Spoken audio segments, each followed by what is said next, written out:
Imagine a loved one unable to communicate through words. Well, there's an organization who can find common ground and feelings through music. And joining us to share more about the Music and Alzheimer's Project are Heather Craig, Jason Trotta, and Michelle Dillman. Thanks to the three of you for showing up. It's a great organization, so I'm happy that we can tell everybody a little bit about it. Cool. So how did you come to it, Heather? Because you have a pretty deep rooted history with it.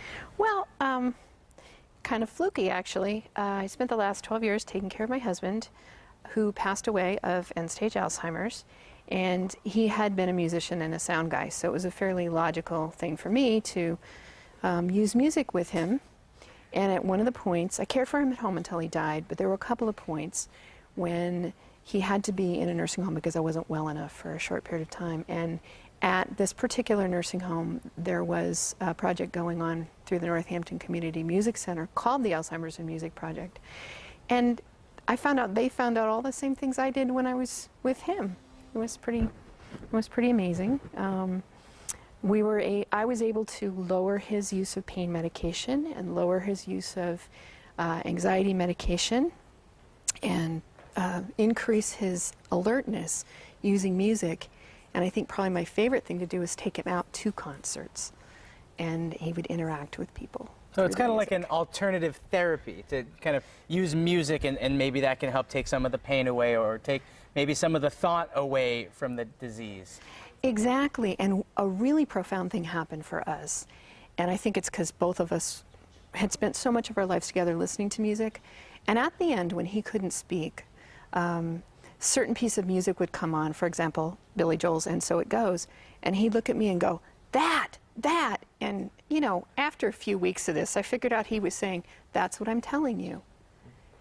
And I started to do the same thing back, and there would be a song on the radio, or I would put a song on the CD, and I'd look at him and go, honey, that, and his eyes would light up, and he could no longer smile, because at the end of Alzheimer's, you become unable to smile. But his little left foot would start going because he was happy, and that would happen when he would interact with the music, and it would happen in public.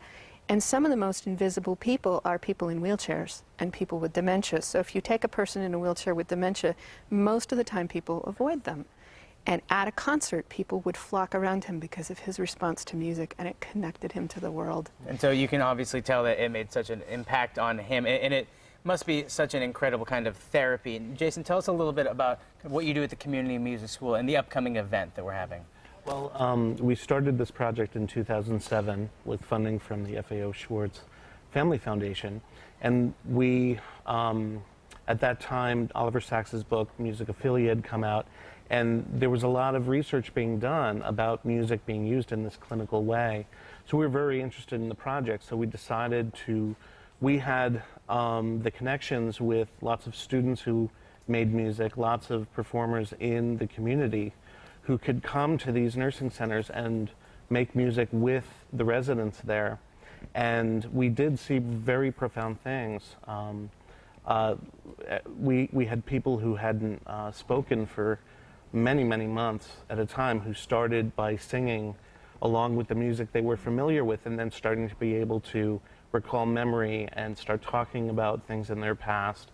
We had residents who went off their anxiety medications, and so we've been doing this ever since. And twice a week, like clockwork, we bring music into Linda Manor for the Alzheimer's residents there. And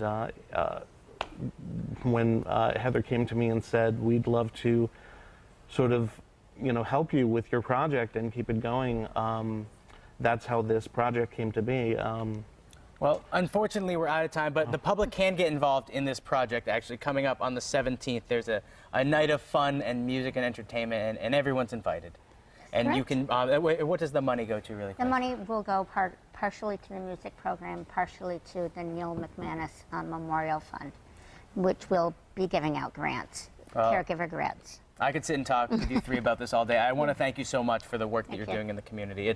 It's a tremendous thing, and you can tell that the power of music is evident today. So and you're going to bring us your old iPod, right? I just might. I have a bunch of it in my car, actually. Yes, we're having an iPod drop. All right, so everybody bring your old iPods out. Perfect. Well, thank you so much again for coming. It's tremendous having you here.